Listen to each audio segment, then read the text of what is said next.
we have been running a Space Hulk Tactics hobby challenge. So we've got a bit of an update for that. We're pulling out some of the different projects that have been running and showing them off this weekend. So Ben, who do we have first here? Yeah, sure. So, as Justin was saying, yeah, this is the projects that we've been running, sort of like the big hobby challenge for Space Hulk Tactics. Ends on November 24th. So, if you're unsure about the end date, make sure to put that in your diary because that's what we're going to be aiming for. The first one of these is a low-budget Space Hulk board, which was done by the community member known as Inmate 1983, and he's been showing off building up basically a Space Hulk board from scratch. He's using a lot of things like foam, plasticard, all those kind of things like that. All the kind of things you might have found in the kitchen. So you've got straws and tops of bottle caps and all kind of things like that you can sort of mash together into some interesting sort of formations and stuff. And as you go through this project, you see he's done a whole bunch of detail about how he's building together all the corridors and the slightly larger chamber rooms as well. And then the layer on paint on it as well suddenly blends everything together, and it doesn't look like a whole bunch of household items. It suddenly looks like a Space Hulk. It's very cool indeed. So. Oh, that's very nice. This is something I always find with any hobby project. Until you get that first primed layer down on it, everything's a little bit mishmash, and then just all of a sudden everything just seems to tie in together. Like where he's got the his 3D board alongside the actual tiles showing what would be the actual 2D version of the thing. It gives you a real idea of sort of the scale he's working on. Now, I wonder, is he building this modular or is this a one-off map? I believe it's in modular sections, Yeah. I think, but then it's then plugged together, I think. So yeah, because he's doing separate rooms and corridors and stuff. So very, very cool stuff. Very cool stuff. And we have quite a few of these, don't we, Ben? Yes, we have quite a few to go through, so we're going to be delving through these and seeing what else every other one else has been doing. Yeah. So, cool. All right. Well, who was our next one? Something about a Space Hulk story? Yeah, so the next one is LSR 2590, who's doing something a little bit different. Now, one of the big things we said about our Space Hulk Tactics sort of hobby competition that we're doing here is it doesn't have to be a terrain project, it could be anything. And he's actually been writing a really cool story about that has kind of been redacted by the Inquisition, and it's all about following a whole bunch of Imperial Guardsmen going through a Space Hulk and stuff, as you can see by the image at the top. And he's been going through adding pictures in, expanding on this in different parts, writing the story on as he goes, and yeah, it's been really fun to read through this and see how it's all come together. One of the interesting things I really liked about it is at the very start he's got almost that kind of laid out Vox communication from within the Imperium, which I thought was really cool. So he's really going into the detail to sort of show off the kind of things that might be relayed by messages and stuff in the Imperium. But yeah, it was nice to see someone doing something very, very different when it comes to a project for a Space Hulk. So it's interesting to see someone take such a different take on the idea of this challenge. Yeah. Normally whenever people think hobby, they think, oh, I need to build something, I need to paint something, I need to play a game. Actually, just creating a story is actually really cool. And it's one thing I love about 40k is all of the Black Library books and stuff, they're windows into the 40k universe and just give ways to ground yourself in it and actually connect with it, which is, again, very, very cool. Who's next there, Ben? The next person we're actually going to be looking at is a guy called Mac Daddy, which sounds like a rapper name, and I'm fairly sure it is in some way. But he's put together this really awesome Death Watch style Space Hulk dungeon crawl that he built, which I thought was really cool. So he's done this really interesting, massive board, as you can see here, using a whole bunch of slightly old school elements to it, as well as some of the slightly newer pieces as well that you can see. He's got really fantastic looking sort of 3D levels to everything, which I thought was really cool. You see the amazing vibrant painting that goes into painting the Genestealers. You've got Sisters of Battle in there as well, which I thought was fantastic. So yeah, it's sort of showing Space Hulk in a little bit more of its raw form, as you might imagine it to be on the tabletop, rather than just the tiles and stuff. So it's been really good seeing people sort of embrace this idea of going 3D rather than just kind of just painting the Marines, sticking them down on the tiles and stuff. I thought my favorite part of that was the boarding torpedo until I've discovered this luminous golf ball. I don't know, the boarding torpedo still has it for me. It's a really cool narrative little piece built in there. Well, it's how everyone is supposed to be deployed. That's why you line up in a row at the start of a Space Hulk game, because you're coming in via boarding torpedo. Yeah, so the fact he's made it, it's just delightful. Yeah, of course. Who else do we have here, Ben? The next person we're going to be looking at, when my thing loads, is Pathetic Berserker. who's actually been going old school once again, going back to that sort of goblin green generation that we all know well. And he's been painting up the very classic Genestealers from one of the old versions of Space Hulk. As you can see here, they've come across very, very nicely indeed. He's sort of broken this out and sort of been putting together from a box that he had effectively left on the shelf for far too long. But yeah, it's been really interesting seeing people get encouraged to sort of delve back into Space Hulk and paint up the miniatures from it, because it was one of those games that for a lot of people, maybe they played just in its raw plastic form, but it was really nice to see people sort of getting stuck in and painting them up. You can also see one of the old school Terminators in there as well, from when they were all bunched up and tiny, rather than sort of dynamic and stuff that we see now. But yeah, really cool seeing those old Genestealers looking on at a really fantastic paint scheme there, going for that almost like beetle blue mixed with the sort of pink of their fleshy sort of insides and stuff, which I thought was really cool. But yeah, some awesome stuff there on Genestealers. Yeah, I am quite digging that he's green stuffing up some of the ones that have been damaged just from being in the box. Nice little touch to have there. And it does show you that some of the older sculpts still do hold up super, super well. Yeah. It makes me somewhat worried for my version of Blood Bowl that is sitting somewhere in a cupboard that still has all the old orcs and humans in it, and I'm fairly sure that box has been sort of put on top of by I don't know how many other board games. I hope all the miniatures are okay. They were all kind of flat back in the day, though, weren't they? So they were fairly two-dimensional. You should be fine with, certainly with the Black Orcs, which are more or less carved from a lump of plastic. You know, you'd be grand with those. Well, I mean, like I recently took all my board games and stuff home from here in the office, and I'm now having it at home. It's sitting there staring at me, saying to me, "Justin, why aren't you painting me? Justin, why aren't you painting me?" They've sat unpainted for so long, Justin. Come on. You gotta get into it. Yeah. Well, no, hang on. My Blood Bowl, I did start painting it on a Hobby Night Live. I started painting the Orc team. I think I was a little ambitious, thinking I could do an entire team inside a 3-hour slot. But, I like your ambition, though. But, well, I think what I got done that night was the green. Go big or go home, they say. So they've all gone home then. Yeah, well, they have all gone home now. Who do we have next, Ben? So the next person we're going to be talking to is Dr. Tortenkopf, and this is his project that we kind of looked at before on one of our other weekenders and as part of Hobby Hangout as well. And this was him looking to true scale up some Terminators, because the Terminators that exist now, they're big, they're chunky, but they're not quite as big as the Primaris Space Marines that exist now for the Adeptus Astartes. Yeah. So he was tinkering away with a little bit of green stuffing and stuff like that to try and bring them to life and sort of build them up a bit more too. And then he's gone through painting them up in the Howling Griffin scheme as well, because it's not just the Blood Angels that go and the Deathwing that go onto Space Hulks, it's also the other chapters as well. So yeah, it's been really cool seeing someone sort of tinkering with the idea of true scale and stuff, which was really fun. Now, see, I do find this a little odd, because I've actually recently listened through the Dark Imperium novel, and you actually hear Rabute Guilliman talking about the Primaris and the fact that in their armor they are actually bigger than Terminators. Oh, okay. I did not know that. No, neither did I. It's actually a really good listen. I picked it up off Audible. Really great voice actor in it, and just seeing how Guilliman reacts to the Primaris, being a bit more of, oh, these are the new sons. These are the better sons, and not better. According to Guilliman, they are. Yeah, but nobody listens to Rowboat. He doesn't even know how to run a legion.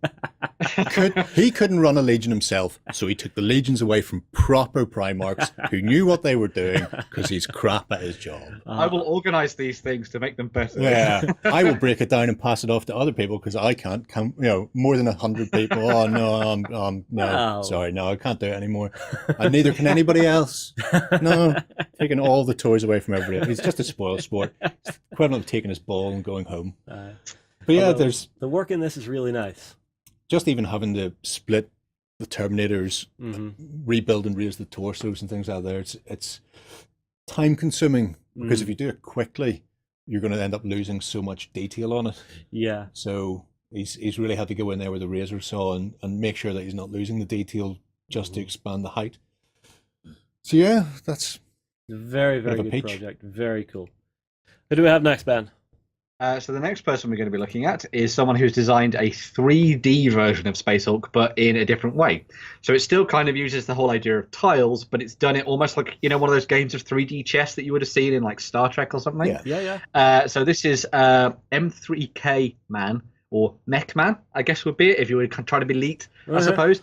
And this is his look at a 3D board, sort of setting it up to be a little bit more of like an alien-infested idea. So it's sort of a derelict spaceship that maybe has had a little bit more of that sort of alien effect to it, where sort of the Xenos have sort of spread out everywhere, and they've sort of had their influence into everything. And as you can see, he's designed these really interesting-looking sort of map tiles, as you can see there, with the grid structure sort of built into it already, which I thought was really good. And as you go through, he's actually laid out the sections so that you can have a look at sort of how it gets played out. He's done these really awesome sort of like mechanical style pillars that hold it all together as well, and sort of give you different access points to the different levels down below, which I thought was really good. And he's throwing in some other styles of Tyranids into his games as well. So instead of it just being the Genestealers that are on this this Space Hulk, he's also got some of the bigger creatures in there too, which I thought was really, really fun. Because, you know, the Genestealers are there to begin with, but then maybe if the hive mind gets nearby, they can sort of implant a lot more of the other sort of Tyranid bioforms into there too, which I thought was really cool. But yeah, something a little bit different, and it has that really nice retro look to it again as well. I thought it was really good. I've just realised I've played this. Have you? This particular one, or was it one that was brought to QCon? The first one, the top one, is the one he brought to QCon. This bottom one that he's working on with the new, the more sort of fleshy corridors. That's exciting and new. But the top one, the original old school tiles on the 4D, I have played that. I was thinking I had seen this at our local con at one point. No, that'd be it. It'd be him up at QCon rocking it. Well, we need to get him to bring it down here to the studio so we can get a proper gander at it. That's really cool that he's actually been able to show it off in different ways and sort of get it, you know, presented, and then change things up with the art style as well to sort of provide it with something different too. So very cool indeed. Yeah, he's even included the special rules at the bottom there for people to play along at home as well if they want to go that way. That is a really nice touch. I love it whenever someone does something like that and actually makes it so that it can just be shared with anybody that comes along and sees it.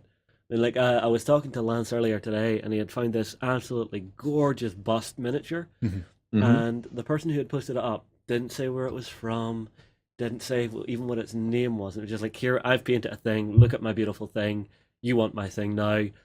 I should never say that. Not while you're gesturing towards me, no. Oh, look at them all. So next save up, us, Ben, save us. Yeah, save us. Onward. More projects, please. So the next thing we're going to be looking at is something in a very similar vein, going 3D and sort of playing around with this idea of a Space Hulk done in a alien habitat again.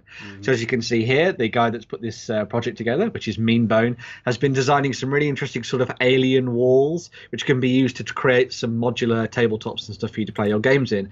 I really like the idea of this. I love the idea that you can sort of play around with the sort of textures of the walls to try and make it fit your sort of hive fleet of choice. So if you're interested in Leviathan, you do it in a certain color and all that kind of thing as well, which I thought was really cool. But yeah, it's just been really interesting seeing people look at things in a very different way, use lots of different sort of techniques, whereas it might just be 3D printing, might be using foam and card and that kind of thing, or just using sort of materials that are already out there as well that exist from, you know, the Games Workshop range too. So we've seen a lot of people playing around with the plastic kits that they do for Necromunda and the like, just to sort of create things that can be slightly different from what you might have seen already when it comes to playing Space Hulk. So well, those are ancient vac form walls. Yes. Yeah. From beyond the mist of time. 1993, I think, is the release date of these. I'm going to go out on them and say that they're probably no longer available, which is a shame. Which means that's probably all he'll ever have of those, considering he's bought both packets the shop have. If you get into the idea of sort of building your own stuff, what do they call it, molding your own pieces, that could be pretty cool. So get the Lego out and some of that casting material. And you'll be fine. Yeah. Well, it's again a Space Hulk. Whenever you think Space Hulk, it's not just all Imperial walls. This is an amalgamation of different starships from different species that has basically been turned to wax and went. Could be. That's one way of looking at it. What's your way of looking at it? It's just Space Hulks are only drifting ships. Orc ones can be part of asteroids or something that's been crumpled to warp, or it could be something that's been infested and gone semi-bio. It's whatever you want to do. So you could have it as clean and as pristine and new as you want, just floating there derelict, or other ones have been rotting away for 200 years. Yeah, I really like the idea of trying to playing with the idea of there being an alternative enemy for you to fight in a game of Space Hulk. Because obviously a lot of the time we see this idea of Genestealers and the Tyranids being sort of used because they're the deadly, enemy that you face up close. Yeah. But imagine if you did something, as you were saying there, with like Orcs and their Space Hulks, maybe some Terminators going in to try and reclaim something from the Orcs because there's some kind of secret data vault that they haven't quite managed to crack yet or something. Or a lot of there's times, sort of like a weird boy there. But, or a lot of times Orcs would use the Space Hulk as essentially attack craft, so they'll aim a Space Hulk somewhere in the right direction and then hope eventually they'll crash into a planet that they can colonize/destroy. So you might want to get in early and fire some thrusters and turn that one away from wherever it's going to impact. Yeah, that could be very also, cool. That'd be pretty awesome. It's a brave new world. You could have a nice little chaos cult in there, maybe there's a demon, imprisoned inside the heart of the Space Hulk, and that's never a good thing if it comes into reality. Yeah, I'd say that Bloodletters would be a kind of interesting enemy to see running down a corridor towards you. I mean, they're probably not as slicey as a Genestealer when it comes to sort of getting through your Terminator armor, but it'd be very cool. So, yeah. You see, I'm thinking something more Zinchian, so that as you walk down the corridors could close behind you in your scenario. If you can't see the corridor, Lost Patrol style, if you can't see the path disappears and you have to rediscover it. So you could get really lost in like a flowing map of a Space Hulk. Oh wow, that'd be awesome! Yeah, I like the sound of that. Especially if you had something like a set of cards with the tiles on them. So you shuffle and draw, and you go, I'm putting down a straight corridor. Yeah, I'm putting down a very long corridor. I'm putting down a massive room, or whatever it happens to be. So it's constantly changing. You never know what's actually going to be out there. Yeah. Oh, okay. I want that made. Somebody, please. You should make it, Justin. Make a project. I'm not an artist, and I don't have time for projects. I have so much else on, and Fallout 76 is about to eat my life. Fallout. I'm sorry, I like digital gaming. Shocking. Okay, last one I believe then, Ben. What have we got? Yeah, so the last one is from Blinky465, and this is something a little bit different. This is him playing around with the idea of creating an interactive Space Hulk board that has sort of like an online component to it, or sort of a computer-based component anyway. He's designing the tiles and the miniatures themselves to be put onto an electronic board so that the game can be played by a group of people versus a computer or an AI. So instead of one person having to take control of the Genestealers, the computer reads where your men are and then plays it through a sort of like a program and then decides where the Genestealers spawn and where they attack from, which I thought was really cool. So he's doing a lot of electronic work behind the scenes, creating some light up sections of the board so you can get sort of like lights flickering on as well, which I thought was really good. Obviously, we've seen John doing something a little bit similar with his board out of MDF as well. But I just love the idea that someone is putting together both the idea of a standard board game, but then also bringing in that sort of computer digital aspect to it as well. So it's kind of like a halfway house between a game of Space Hulk and a game of Space Hulk Tactics. I thought it was really cool. So. Holy crap, this guy has some talent. He does, yeah. That is a super clever idea. But it's not just the idea, the actual execution on this. Now, the terrain itself, even without the electronic elements, I mean, I would play on that all day. Yeah. Oh, it's done some beautiful work there, but the idea that anything will work on it as long as you stick a rare earth magnet in its base so that it can pick up where it is. Super clever. It's beyond clever. He's just dialed up to 11, really. Yeah, all the components he's using, all the way that it's been put together looks fantastic. He's still got the gridded base sort of feel to it as well, which I thought was really good. So it's got that playability as well as it just looking really nice. And it'll be really fascinating to see how it comes together with sort of digital component later on and how that works out. Maybe he'll put together a little bit of a showcase of how it plays or something that could be really fun. If there's any way for him to like build a video of it, that could be really cool to see how it sort of plays out in reality. So, yeah, but he's making his own circuit boards as well. That is just over the top commitment to doing something super cool. He's going the whole hog on this. Hopefully he gets it.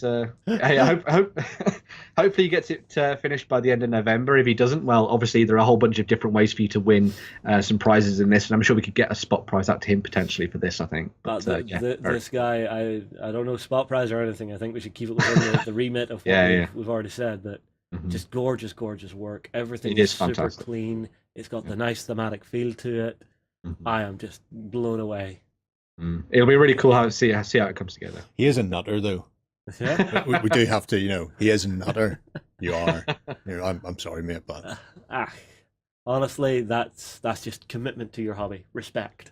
Oh yeah, no, definitely should be committed. I'm with you on that one. Yeah, 256 sensors you need to put in for the board. 256.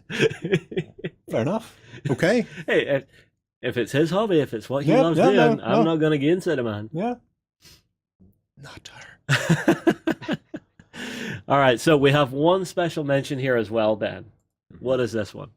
Cool, yeah. So as Warren mentioned on a weekend or a couple of weeks ago now, maybe about a month ago now, one of the big things that we're doing as part of this is that you obviously can win a whole bunch of prizes, as well as winning Space Hulk Tactics, the game. You can also win yourself a copy of the Space Hulk itself. So it's like the re-release of the re-release, which came out not too long ago. We've got a nice, lovely version of it to send out to somebody who's a good winner.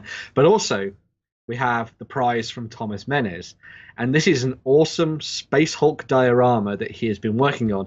And we've been very, very lucky to see him building this in our project system. So if you head on over to the link there, you can see that he's been showing off what he's done so far, showing off a fantastic array of plastic work that he's been doing, bringing this really cool looking sort of Space Hulk, Space Wolf style assault together. He's been working away on the sort of main terrain aspect of this, sort of building up the tower that you've got there too. He's got the craft smashing through the wall, and then he's also been working on the Space Wolf commander blaring through the door, bolt guns firing into whatever stands before him with his axe at the ready as well, which I thought was really cool. And as we know, Thomas Menace is a very, very good man at the old sort of like bits bashing and sort of conversion stuff, so I can't wait to see what he does when this is all finished off as well. So. I have to say, Thomas, anytime I see your work, mate, I'm just blown away. It's just like, how many kits are in this one diorama? I have to wonder. Oh, that Space Wolf Lord, though. Yeah. Did he even green stuffed the flash from the bolter firing? Yeah, so he's made this properly cinematic as the sort of Terminators are charging down the ramp. This is obviously just going to be the first of many, I don't doubt, charging into this space to try and deal with the Genestealer Menace. But yeah, as I say, you could win this if you're a very, very lucky person indeed. So keep an eye out and get working. Get your projects in. You still got, I think it's about 3 weeks left on this anyway. So 2 weeks, 3 weeks, something like that. Couple of weeks. 2 weeks. That's enough time for you to paint some Terminators or some Genestealers and show off how good you are at painting as well. So yeah. Wow. Well, this is one of those contests where I think everybody is really going for it, and I'm so impressed and so proud of everybody who's taking part. And if you are considering jumping in on it, there is still a couple of weeks. It doesn't have to be anything huge or incredible. Just get in and get involved. Have some fun with it. Who knows? You might win something cool.